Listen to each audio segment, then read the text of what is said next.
நம்ம எடுத்துக்கொள்ளலாம். யாத்திரையாகமம் 25வது அதிகாரம் 40வது வசனம்.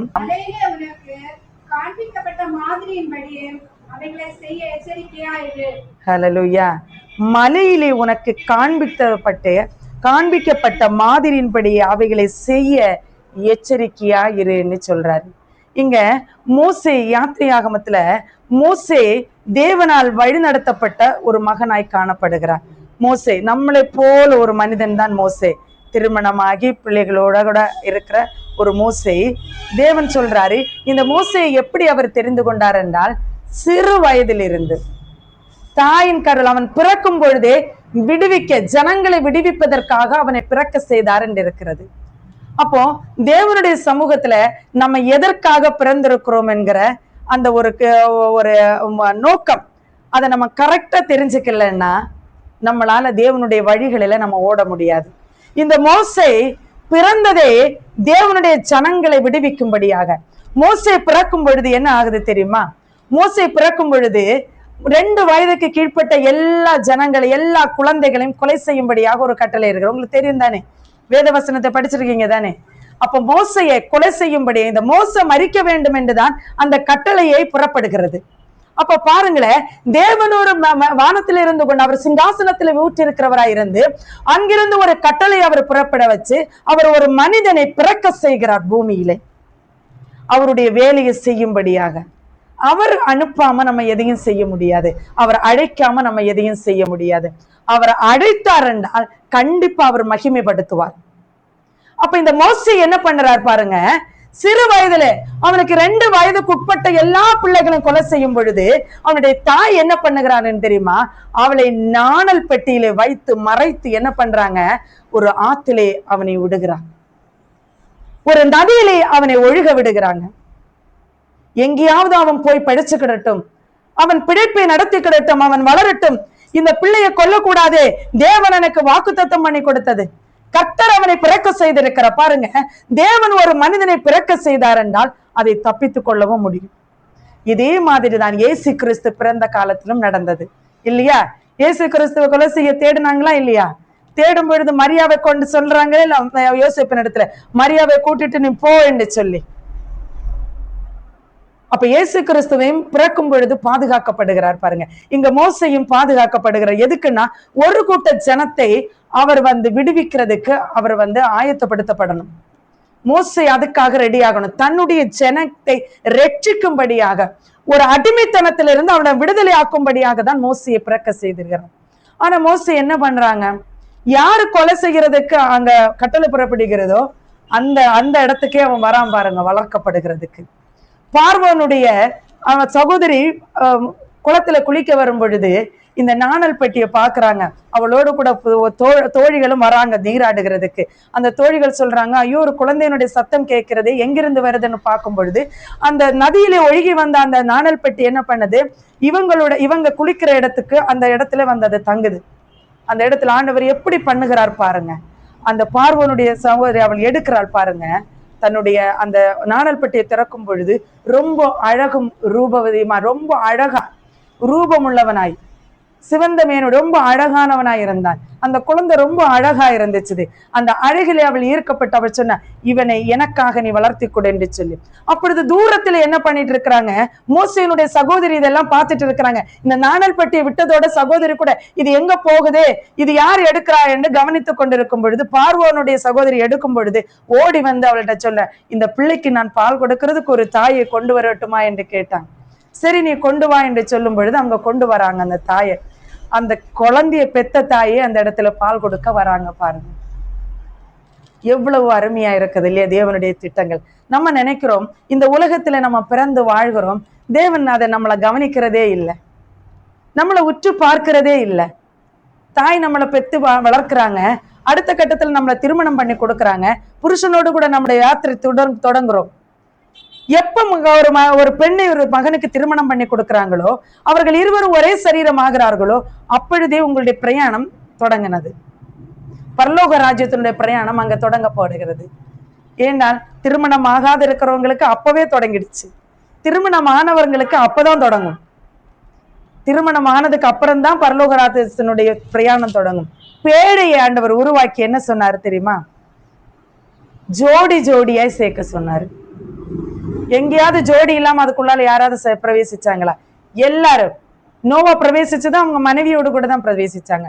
நோவானுடைய பிள்ளைகள் பிரவேசிச்சதும் அவர்கள் மனைவிகளோடு கூட தான் பிரவேசித்தார்கள். ஆடு மாடு பறவைகள் ஊரும் பிராணிகள் எல்லாவற்றையும் ஜோடி ஜோடியாய் அவருக்குள்ள சேர்த்து. அப்ப பிரயாணம் எப்பொழுது? திருமணமானவர்களுக்கு பிரயாணம் எப்ப ஸ்டார்ட் ஆகுது? திருமணமான அந்த நாளிலிருந்து ஒரே சரீரமாய். ஆனா நம்ம அதை பார்க்கறது இல்ல. இங்க ஆண்டவர் சொல்றார் பாருங்க, மலையிலே உனக்கு காண்பிக்கப்பட்ட மாதிரியின்படியே அவைகளை செய்ய நீ எச்சரிக்கையாயிரு என்று சொல்லி. மோசைக்கு மலையிலே ஒன்று காண்பிக்கப்பட்டது. வாக்குத்தத்த பெட்டியை எப்படி உருவாக்க வேண்டும் என்று சொல்லி அவர் ஒரு ஆசீர்வாத பெட்டியை இஸ்ரவேல் ஜனங்களுக்காக அவர் உருவாக்குகிறார் பாருங்க. அந்த பெட்டை எத்தனை அளவிருக்க வேண்டும், அது எந்த மரத்தினால் செய்யப்பட வேண்டும், அதுல என்ன வைக்க வேண்டும், என்ன வைக்க கூடாது என்பதை மலையிலே அவனுக்கு அழகாக மோசைக்கு தேவன் காண்பிக்கிறார். அப்ப ஒரு தேவனுடைய சமூகத்திலே அவர் ஒரு பெட்டியை உருவாக்குறதுக்கு இவ்வளவு அழகாக அவர் செய்வார் சொல்லுவாரானால், தன்னுடைய சாயலிலே தன் ஜீவனை கொடுத்து உருவாக்கின ஒரு மனிதர்களை பற்றி அவர் சொல்லாமல் இருப்பாரா? அவர்களுக்கு மேய்ப்பனை வைப்பான் இருப்பாரா? அவர் பாதுகாக்காமல் இருப்பாரா? அவரை விசாரிக்காமல் இருப்பாரா? மோசே கிட்ட சொல்றாரு, நான் எப்படி உனக்கு மலையில காட்டுனேனோ, எந்த மரத்துல எப்படி அதை செய்யணும், கேருபின் எங்க வைக்கப்படணும், பொன் தகடு எப்படி வைக்கப்படணும் அப்படின்னு நான் காட்டின பிரகாரம் நீ செய்கிறதுக்கு நீ எச்சரிக்கையா இருக்க வேண்டும் என்று அவர் சொல்லுகிறார். அப்ப நம்முடைய வாழ்க்கையில தேவன் கொடுத்த கட்டளைகளை செய்கிறதுக்கு நாம் எச்சரிக்கையா இருக்கிறோமா? இப்போ ஒரு 7 குறிப்புகள் சொன்னாங்கல்ல, 7 தலைப்புல அவர் சொல்றாருல்ல, இதை நம்ம செய்கிறதுக்கு எச்சரிக்கையா இருக்கிறோமா? நம் தாயின் தகப்பனே நம் கனம் பண்ணுகிறோமா? உன்னை நேசிக்கிறது போல நீ பிறனை நேசிக்கிறாயா? உன்னுடைய தப்பிதங்களை கர்த்தர் அவர் மன்னிக்கிறது போல நீ பிறனுடைய தப்பிதங்களை நீ மன்னிக்கிறாயா? உன்னை நீ ஏற்றுக்கொள்வது போல பிறனை நீ ஏற்றுக்கொள்ளுகிறாயா? அப்ப தேவன் எவ்வளவு பெரிய தேவனா இருக்கிறார் பாருங்க. அவர் சொல்ற ஒரு பெட்டியை உருவாக்குறதுக்கு மோசே கிட்ட அவ்வளவு கட்டளை கொடுக்கிறாருன்னா, நாம் மலையில எப்படி சொன்னா அப்படிதான் நீ செய்யணும். அதுல ஒரு சின்னது கூட மாறக்கூடாது. எச்சரிக்கையாயிரு என்று அவனை எச்சரிப்பு கொடுக்கிறாரு. அப்ப நம்முடைய ஊழியத்தின் பாதையில, நம்ம ஆண்டவரை ஏற்றுக்கொள்ளுகிற அந்த பாதையில, நம்ம ரட்சிக்கப்படுகிற பாதையில நம்ம எப்படி இருக்கணும்? நம்முடைய பிள்ளைகளை அப்படி நடத்துறோமா? நாம ரட்சிக்கப்பட்டு சொந்த ரட்சகராய் இயேசு கிறிஸ்துவை நாம் ஏற்றுக்கொண்டதுக்கு அப்புறம் நாம அப்படி நம்முடைய பிள்ளைகளை நாம் நடத்துகிறோமா? இங்க பேதுருவினிடத்துல ஆண்டவர் ஒன்று கேட்கிறார். அவர் பிறந்து அவருடைய வேலை, அவருடைய எல்லா தேவன் சொன்ன காரியத்தை நான் செய்து முடித்தேன் என்று இயேசு கிறிஸ்து சாட்சி கொடுக்கிறார். என் பிதா எனக்கு ஒப்பு கொடுத்த காரியத்தை நான் இந்த உலகத்துல செய்து முடித்தேன் என்று அவர் சொன்னபடியே, அவர் சொன்ன பிரகாரம், அவர் விரும்பின பிரகாரம் நான் செய்து முடித்தேன் என்று அவர் சொல்லுகிறாரு. நம்மளால சொல்ல முடியுமா, தேவன் எனக்கு கொடுத்த காரியத்தை நான் செய்து முடித்தேன் என்று சொல்லி? எப்படி காண்பித்தாரோ? பவுல் சொல்றான், நான் ஓட்டத்தை முடித்தேன், ஜீவ கிரீடத்தை நான் பெற்றுக்கொண்டேன் என்று பவுல் சொல்லுகிறான். அப்ப நம்முடைய வாழ்க்கை, கணவரோடு கூட ஓடுகிற அந்த வாழ்க்கையை நம்ம கரெக்டா ஓடி முடிக்கிறோமா? நம்ம பிள்ளைகளை கரெக்டா வேதத்தின்படி நடத்தணுமா? நம்ம சிலவங்க சொல்லுவாங்க, இல்ல நான் ரட்சிக்கப்பட்டேன், பட் எனக்கு கொடுத்த இடத்துல ஹஸ்பண்ட் ரட்சிக்கப்படல, அதனால நான் அவர் வழியே அப்படி நான் போனேன்னு. ஆண்டவர் சொல்றாரு, உன்னுடைய கற்புள்ள நடத்தையின் பிரகாரம் போதனையின்றி புருஷனை ஆதாயப்படுத்திக் கொள்வாய் என்று சொல்லி. போதனையின்றி ஆதாயப்படுத்தி கொண்டோமா? எங்க அதுக்கு எங்க நமக்கு நேரம்? அவங்க ஒண்ணு சொன்னாங்கன்னா நமக்கு 10 நமக்கு வெளியில புறப்பட்டு வரும் இல்லையா? கோவம்ன்றது அப்படியே வீறு கொண்டு வரும் நம்ம கிட்ட இல்லையா? சொல்லவே முடியாது, எப்படி அது புறப்பட்டு வரும்னே சொல்ல முடியாது. இங்க பாருங்க, இயேசு கிறிஸ்து சொல்றாரு, அப்போஸ்தலர் யோவான் 21வது அதிகாரம் எடுங்கள். யோவான் 21வது அதிகாரம் அவர்கள் போஜனம் பண்ணின பின்பு இயேசு சீமோன் பேதுருவை நோக்கி, யோனாவின் குமாரனாகிய சீமோனே, இவர்கள் அதிகமாய் நீ என்னிடத்தில் அன்பாய் இருக்கிறாய் என்கிறார். அதற்கு அவன், ஆம் ஆண்டவரே, உம்மை நேசிக்கிறேன் என்பதை நீர் அறிவீர் என்றார். அவர் என் ஆட்டுக்குட்டிகளை மேய்ப்பாயாக என்றார். அவர் என் ஆட்டுக்குட்டிகளை மேய்ப்பாயாக என்றார். பேதுருவிடத்துல என்ன கேட்கிறார் பாருங்க. அங்க மோசேயின் இடத்துல அவர் சொல்றாரு, மலையில நான் காண்பித்த பிரகாரம் நீ செய்கிறதுக்கு நீ எச்சரிக்கையாயிரு, ஒன்று கூட மாறக்கூடாது. இங்க பேதுருவினிடத்துல அவர் சொல்றாரு, நீ என்ன நேசித்தாயானால், பேதுருவே, சீமோன் பேதுருவே, நீ என்னை நேசிக்கிறாயா? நீ என்னை நேசித்தாயா என்றால் என் ஆடுகளை நீ மேய்ப்பாயாக, என் ஆடுகளை நீ மேய்ப்பாயா என்று அவர் கேட்கிறாரு. நமக்கு கொடுக்கப்பட்ட ஆடை நம்ம மேய்க்கிறோமா? நம்ம கணவர், நம்முடைய பிள்ளைகள், நம்முடைய சகோதரிகள், நம்முடைய தாய் தகப்பன், என் ஆடுகளை நீ மேய்ப்பாயா? அவர் உங்களுக்கு பிள்ளைகளை கொடுத்திருக்காங்க, கல்யாணம் ஆன உடனே ஆசீர்வாதம் பண்ணி பிள்ளைகளை கொடுத்திருக்காங்க. அந்த ஆடுகளை மேய்க்கிற இடத்துல நம்ம இருக்கிறோமா? ஒரு வாக்குத்தத்த பெட்டியே அவர் ஆசீர்வதிக்கப்பட அவருடைய அந்த பெட்டியை உருவாக்குறதுக்கு எப்படி அவர் அதுல கரெக்டா அவர் நோக்கமா இருந்தாரோ, அப்படியே ஆண்டவர் பேதுருவிடத்துல சொல்றாரு, என்னுடைய ஆடனை மேய்ப்பாயா? அப்ப ஒவ்வொரு ஊழியக்காரர்களும், ஒவ்வொரு நபரும், விசுவாசிகளும் அப்படியே ஆடுகளை மேய்க்கிறதுக்கு ஆயத்தமாய் நம்ம இருக்கணும். அவர் சொன்னபடி செய்கிறதுக்கு எச்சரிக்கையா நம்ம இருக்கணும். பேதுரு அந்த இடத்துல சொல்றார், இரண்டாம் தம்பர் அவர் அவனை நோக்கி, யோனாவின் குமாரனாகிய சீமோனே, நீ என்னிடத்தில் அன்பா இருக்கிறாயா என்றார். அதற்கு அவன், ஆம் ஆண்டவரே, உம்மை நேசிக்கிறேன் என்பதை நீ அறிவீர் என்றார். அவர் என் ஆடுகளை மேய்ப்பாயாக என்றார். இரண்டாம் தரமும் அவர்கிட்ட சொல்றாரு பாருங்க, என் ஆடுகளை நீ மேய்ப்பாயாக என்று சொல். அப்ப தேவன் ஒருவனை தெரிந்து கொண்டார் என்றால் அவர் பிதாவுடைய சித்தத்தை செய்கிறதுக்கு தான் அவர் தெரிந்து கொள்ளப்படுகிறார். பிதாவுடைய சித்தத்தை செய்கிறதுக்கு தான் தேவாலயத்துக்குள்ள அனிதினமும் ரட்சிக்கப்படுகிறவர்கள் சபைகளில் சேர்க்கப்பட்டார்கள் என்று வேதம் சொல்லுகிறது. ரட்சிக்கப்படுகிறவர்கள் சபையில சேர்க்கப்படுகிறது எதுக்கு? அவருடைய நாம மகிமைப்படுதான், அவரை மகத்துவப்படுத்துறதுக்கும், அவரை ஆராதிக்கிறதுக்கும், அவருடைய சித்தத்தை செய்து முடிக்கிறதுக்கும். அப்ப நம்ம கணவன் மனைவியை 2 பேரும் ஒன்றிணைந்து நம்முடைய வாழ்க்கையை ஆரம்பித்திருக்கிறோம். கிறிஸ்துவோடு கூட அந்த வாழ்க்கையை ஓடி முடிக்கணும். பாதியில நிறுத்தி போகிறதுக்கு நம்ம வரல, பாதியில அதை விட்டு போறதுக்கு நம்ம வரல. மனைவி கணவனுக்கு கீழ்ப்படிந்து, கணவன் மனைவியை நேசித்து, அவள் மேல் அன்பு கூர்ந்து அவளை பராமரிக்க வேண்டிய இடத்துல இருக்கிறாங்க. அதை நாம் விட்டுவிடும் பொழுதுதான் நமக்கு போராட்டம், பிரச்சனையும், வேதனைகளும் வருகிறது. இங்க பேதுரு என்ன பண்றாரு பாருங்க, அவர் ஆடுகளை மேய்க்கிறதுக்கு அவர் ஆயத்தமானார். நான் மேய்க்கிறேன் ஆண்டவரே, நான் அதை செய்கிறேன் என்று அவன் சொல்லுகிறான் பாருங்க. மூன்றாம் தவர் அவனை நோக்கி, யோனாவின் குமாரனாகிய சீமோனே, நீ என்னை நேசிக்கிறாயா என்றார். என்னை நேசிக்கிறாய் என்று அவர் 3ஆம் தரம் தன்னை கேட்டபடினாலே பேதுரு துக்கப்பட்டு, ஆண்டவரே, நீ எல்லாவற்றையும் நீர் அறிந்திருக்கிறேன், நான் உம்மை நேசிக்கிறேன் என்பதையும் நீர் அறிவீர் என்றார். இயேசு என் ஆடுகளை மேய்ப்பாயாக என்றார். பாருங்களேன், தேவன் சொல்றார் 3ஆம் தடவை. ஏன்னா மனிதன் தான் சொல்லுகிறத விட்டுடுவான்னு தெரியும் தேவனுக்கு. 3 தடவை அவன்கிட்ட கேட்கிறாரு பாருங்க. நம்மகிட்ட எத்தனை தடவை ஆண்டவர் எச்சரிச்சிருப்பாரு, நீ இதை செய், நீ இப்படி செய்யாதேன்னு சொல்லி. ஆனா அந்த எச்சரிப்பு நம்ம கேட்கிறோமா? அந்த எச்சரிப்பு நம்ம கேட்டு அதன்படி நடக்கிறோம். ஏன்னா நமக்கு பயம் இல்லை கர்த்தர் மேல.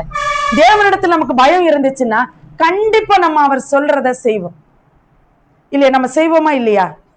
இங்க பாருங்க, வெளிப்படுத்தின விசேஷத்துல ஆண்டவர் யோவானு கிட்ட ஒரு விஷயத்த சொல்றாரு பாருங்க. இங்க பாருங்க, அந்த யோவானை குறித்து அதே அதிகாரத்துல யோவான்ல எழுதுறாரு பாருங்க. அவனை கண்டு மார்பிளை சாய்ந்து கொண்டிருந்த அந்த யோவானை பார்த்து பேதுருவே இயேசு கட்ட ஒரு விஷயத்தை கேட்கிறார் பாருங்க. பேதுரு திரும்பி பார்த்து, இயேசுவுக்கு அன்பாய் இருந்தவனும் ராபோஜனம் பண்ணுகையில் அவர் மார்பில் சாய்ந்து, ஆண்டவரே, உம்மை காட்டிக் கொடுக்கிறவன் யார் என்று கேட்டவனும் ஆகிய சீடன் பின்னே வருகிறதை கண்டான்.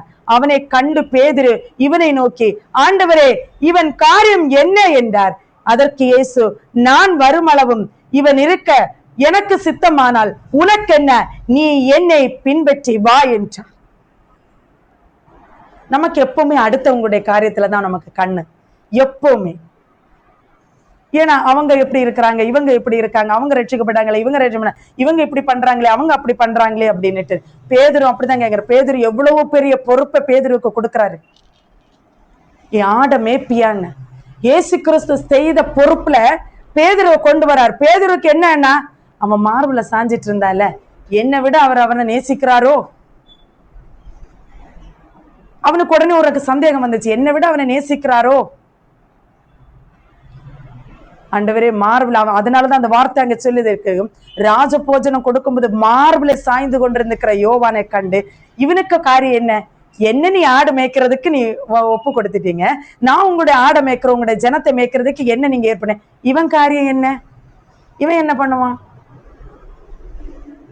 ஆண்டவர் சொல்றாரு, அவன் நான் வர வரைக்கும் இருக்கணும்னு என்னுடைய சித்தம் இருந்து உனக்கு என்ன, உனக்கு என்ன நியமிக்கப்பட்டிருக்கிற அதுல ஓடு.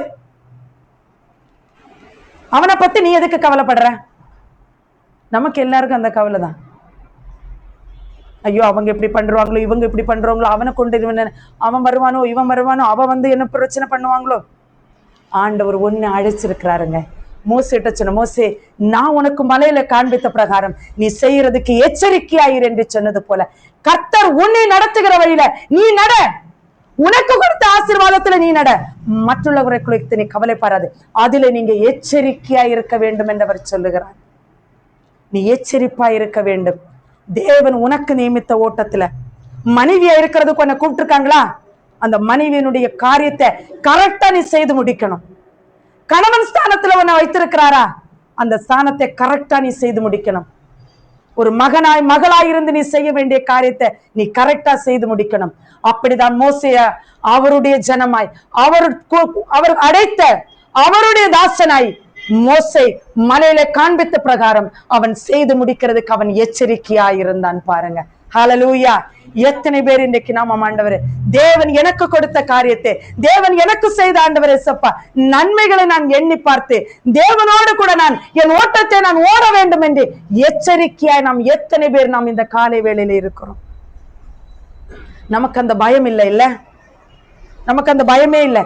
ஏன்னா நம்ம அப்பா அம்மா ஒரு ஹஸ்பண்டோட கல்யாணம் பண்ணி வச்சுட்டாங்க, அந்த என்னமோ ஏதோ உலகத்துல நியமித்தது மாதிரி விடுறான். ஆண்டவர் சொல்றாரு, கர்த்தர் இணைத்ததை மனுஷன் பிரிக்காமல் இருக்க கடவுது என்று சொல்லு. தேவன் இணைத்தது, அது மனுஷன் இணைத்ததல்ல, மனுஷன் நினைத்ததல்ல. திருமண வாழ்க்கை ஒரு கணவனோடு ஒரு மனைவி இசைந்திருக்க வேண்டும் என்று அது ஒரு மனிதன் நினைத்ததல்ல, அது கர்த்தர் முடிவு பண்ணினது. உலகத்தை அவர் உருவாக்கி, பூமியை அவர் உருவாக்கி, மனிதனை உருவாக்கி, ஜீவ சுவாசத்தை கொடுத்து ஆணும் பெண்ணுமாக அவர் படைத்து திருமண வாழ்க்கை ஏற்படுத்தினது அவர் என்றால் அவர் என்ன நினைக்கிறாரோ அதை தாங்க செய்யணும். அப்பா அம்மா நினைக்கிறதல்ல, உலகத்தில் உள்ள தாயும் தகப்பன்னு நினைக்கிறதல்ல. தாய் சொல்லுவாங்க நீ விட்டுட்டு வா அவனை, தகப்பன் சொல்லுவா அவ போனா போட்டடா உனக்கு வேற கல்யாணம் பண்ணி வைக்கலான்னு. ஆனா அது அல்ல. தேவன் பரமபிதாவா இருக்கிற தேவன் உனக்கு நியமித்த ஓட்டம் அதல்ல. கர்த்தர் இணைத்ததை மனிதன் பிரிக்காமல் இருக்க கடவுது என்று சொல்லி தேவன் உன்னை இணைத்திருக்கிறார் என்றால் அதிலிருந்து நீ பிரிந்து போக கூடாது. நீ ஒரு நாள் நீ நினைக்க கூடாது அதை பிரிக்க வேண்டும், அதை பிரித்து வைக்க வேண்டும் என்று சொல்லி அவர் சொல்றாரு. மோசேயின் இடத்துல அவர் சொல்ற பொழுது அவர் சொல்றாரு பாருங்க, இயேசு கிறிஸ்துவை சோதிக்கும்படியாக பரிசேயரும் வேதபாரகரும் வராங்க. மனைவிக்கு தள்ளுதல் சீட்டு கொடுக்கலாம் என்று சொன்னாங்கல்ல அப்படின்னு கேக்குறாங்க. ஆமா சொன்னாங்க, விபச்சாரத்தினால நீ தள்ளி வைக்கலாம் என்று மோசே அப்படி எங்களுக்கு சொல்லி இருக்கிறாரு. அப்ப அவர் சொல்வாரு, ஆதி முதல் அப்படி இல்லை, ஆதியிலே அப்படி இல்லை, உங்களுடைய இருதயத்தின் கடினத்தின் நிமித்தம் மோசே அப்படி எழுதி கொடுத்தார். விபச்சாரம் செய்த ஸ்திரீயை நீ தள்ளி வச்சேன்னா அவளை கல்யாணம் பண்ற விபச்சாரம், அவளை விபச்சாரத்துக்கு நீ தள்ளுறதுக்கு துல்லியம். அப்ப நீங்க தேவனை எவ்வளவு அசட்டை பண்ணுறீங்க, தேவனுடைய காரியங்களை எவ்வளவு அசட்டை பண்றோம். எப்படி ஆசீர்வாதம் கடந்து வரும். மோசேக்கு ஆசீர்வாதம் கடந்து வந்தது. மோசே கர்த்தர் அடைத்தார், அவனை மகிமைப்படுத்தினார். மோசேனுடைய சரீரத்துக்கு சாத்தான் வாதாடின போது அவர் கொடுக்கவில்லை. அவருக்கென்று நீ வைராக்கியமாய் நின்றால் உனக்கென்று அவர் வைராக்கியமாய் நிற்பார். உன் குடும்பத்தை அவர் கட்டுவார், உன் கணவரை அவர் ரட்சிப்பார், உன் பிள்ளைகளை அவர் மீட்டுக் கொள்ளுவார். அன்றைக்கு மோசைக்கு சொன்னது போல நீ எச்சரிப்பாயிரு, கர்த்தர் உங்களுக்கு கொடுத்த நியமித்து. இங்க பேதுரு கேட்கிறார், யோவானுடைய காரியம் என்னவோ, அவன் என்னமோ எப்படியாய் மாறுவான், நான் ஆடுகளை மேய்க்கிறேன், உம்முடைய ஆடுகளை நான் மேய்க்கிறதுக்கு வந்தேன், அவன் எப்படி இருப்பான் என்று சொன்னால் பாருங்க, வெளிப்படுத்தின விசேஷத்துல நீங்கள் எடுத்துக்கொள்ளலாம். வெளிப்படுத்தின விசேஷம் 1வது அதிகாரத்தை சீக்கிரத்தில் சம்பவிக்க வேண்டியவைகளையும் தம்முடைய ஊழியக்காரருக்கு காண்பிக்கும் பொருட்டு தேவன் இயேசு கிறிஸ்துவுக்கு ஒப்புவித்தது. அவர் தம்முடைய தூதனை அனுப்பி தம்முடைய ஊழியக்காரனாகிய யோவானுக்கு வெளிப்படுத்தின விசேஷம். பாருங்களேன், இதுவரைக்கும் சம்பவிக்காததும் இனி சம்பவிக்க வேண்டியவைகளையும் தன்னுடைய ஊழியக்காரர்களுக்கு சொல்லுகிறதுக்கு, தன்னுடைய ஊழியக்காரனாக இயேசு கிறிஸ்துவுக்கு ஒப்புவிக்கப்பட்டத அவர் தன்னுடைய நேச ஊழியக்காரனாயிரு தன்னுடைய மார்பிலை சாய்ந்து கொண்டிருந்தவனுக்கு அவருடைய இருதயத்தை திறந்து வெளிப்படுத்தினவன் இயேசுவுக்கு ஒப்புவிக்கப்பட்டதை ஜனங்களை நடத்துகிறதுக்கு பேதுருவிடத்தில் அவர் ஒப்பு கொடுத்தார். தன்னுடைய ஜனத்தை நடத்துகிறதுக்கு பேதுருவிடத்துல சொல்றாரு, என் ஜனத்தை நீ நடத்து என்று சொல்லி. யோவானுக்கு என்ன கொடுக்கிறாரு? இதுவரைக்கும் சம்பவிக்காததும் இனி சம்பவிக்க இருக்கிறதும் நியாய தீர்ப்பு குறித்தும் அவனுக்கு அவர் வெளிப்படுத்துறார். பாருங்க, அப்ப ஆண்டவர் யாருக்கு என்ன வைத்திருக்கிறாரோ அந்த ஓட்டத்தில் ஓடுகிறதுக்கு நாம் ஜாக்கிரதையா இருக்க வேண்டும். நாம் ஜாக்கிரதையற்றவர்களா இருந்தோம் என்றால் நாம் பரிதபிக்க வேண்டிய இடத்துல நாம் நிற்க வேண்டியவர்களா இருப்போம். எனக்கு அருமையான தேவனுடைய ஜனமே, மோசே அன்றைக்கு தேவன் மலையிலே காண்பித்தபடி அவன் செய்கிறதுக்கு எச்சரிக்கையா இருந்தான். ஆனால் அவன் கீழே மலையிலே பேசும்படி செய்யும் பொழுது அங்கே எச்சரிப்பை அவன் இழந்து விட்டான்.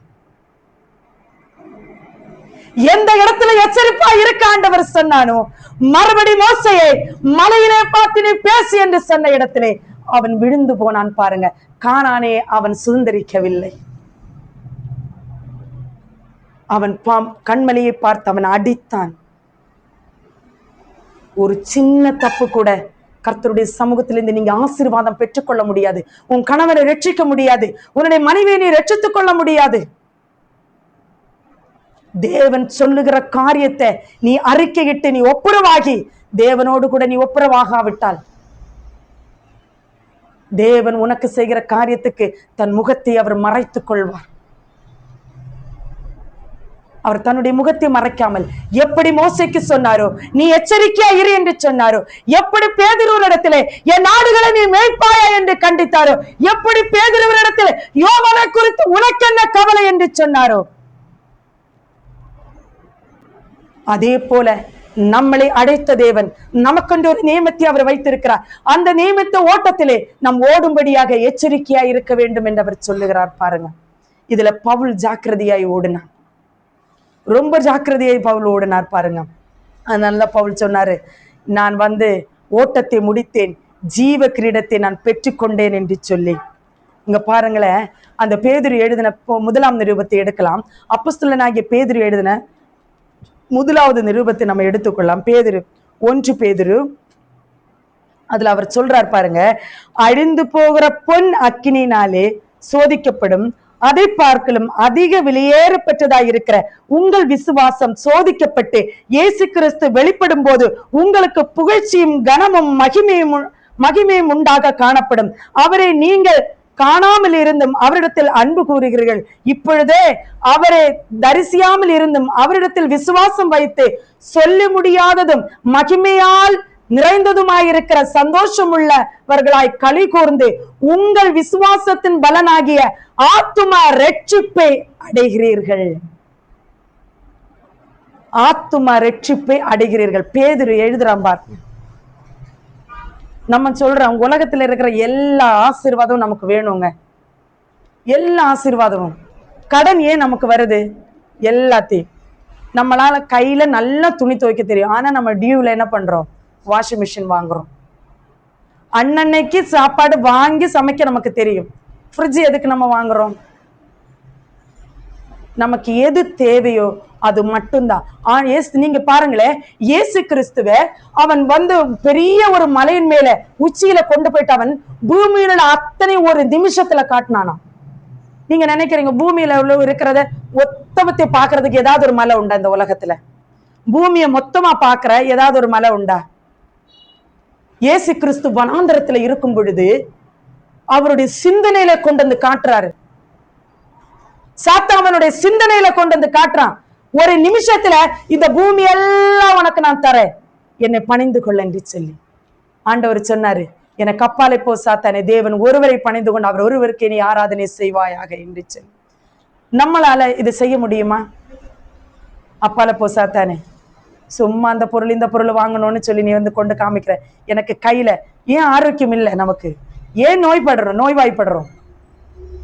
நல்ல ஆரோக்கியமா நல்ல வந்து துணி துவச்சு நல்லா இது இருக்க வேண்டிய இடத்துல நம்ம வந்து சோம்பேறித்தனமா வாஷிங் மிஷின்ல போட்டு இருக்கிறதுனால நமக்கு ஆரோக்கியம் இல்லை. கர்த்தர் சொன்ன காரியங்களை நம்ம செய்யாம இருக்கும் பொழுது உலகமும் ஆண்டவர் சொல்றார், நீ கர்த்தரை நேசித்து தேவனை சொந்த ரட்சகராய் ஏற்றுக்கொண்டேன்னா, அததான் அவர் சொன்னாரு, உலகத்திலிருந்து வேறு பிரிக்கப்பட்டிருக்கிறீங்க. உலகத்துக்கு நீங்க அடிமையா இருந்தானா ஒரு நாளும் அவருடைய ஆசீர்வாதத்தை நீங்கள் பெற்றுக்கொள்ள முடியாது. சாத்தானும் ஆசீர்வாதம் தர முடியும், வீடு தர முடியும், சொத்து தர முடியும், சுகம் தர முடியும், எல்லாம் தர முடியும். ஆனால் இங்க பேதுரு சொன்ன இந்த ஆத்துமா ரட்சிப்பை அடைகிறதுக்கு உனக்கு நீ காணாத தேவனை நீ காண்கிறாய். நீ உனக்கு ஒரு விசுவாசத்தை அவர் துவக்கி இருக்கிறார். அந்த விசுவாசம் உன்னை எது செய்யும் தெரியுமா? இந்த உலகத்தின் மகிமைக்காக இல்ல, உன் ஆத்துமா ரட்சிப்பு அடையும்படியாக. மோசே எச்சரிக்கும்படியாக மலையில காட்டுனவைகளை நான் எச்சரிப்பாய் நான் செய்யும்படியாக நீ எச்சரிக்கையா இரு என்று அவர் சொன்னது போல, இயேசு கிறிஸ்து நமக்கு சொன்ன காரியங்களை நாம் செய்கிறதுக்கு எச்சரிக்கையா இருக்க வேண்டும். அதனாலதான் அவர் பேதுரு இடத்துல அவர் சொல்றாரு, பாருங்க, நான் வர வரைக்கும் அவன் இருக்க, உனக்கு என்ன, உனக்கு நியமித்த ஓட்டத்துல நீ ஓடு என்று சொல்லி.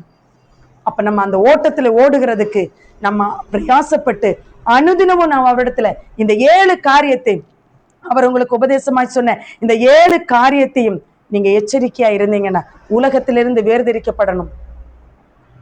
விசுவாசம் உள்ளவர்களாய் நாம் இருக்கணும். அந்த 7 காரியங்களை கர்த்தராண்டவர் நமக்கு சொல்லி இருக்கிறார் என்றால் அந்த ஓட்டத்தை கரெக்டா நம்ம ஓடாதனாலதான் அந்த 7 காரியத்தை நமக்கு சொல்லுறாரு. பாருங்க, நீங்க எழுதி வைத்து இந்த 7 காரியங்களுக்காகவும் கர்த்தர் ஆண்டவரே சப்பா, நான் ஆண்டவரே இந்த 7 காரியத்தை நான் செய்வேன், நான் இதை செய்து முடிப்பேன் என்று நீங்கள் ஆண்டவரே சப்ப தேவனுக்கு முன்பாக எச்சரிக்கையா இருந்து, மோசேக்கு ஆண்டவர் எப்படி எச்சரிப்பை கொடுத்தாரோ அப்படியே எச்சரிக்கையா இருந்து தேவனுடைய சமூகத்துல நாம் இதை செய்ய ஜாக்கிரதையுள்ள இருப்போமா?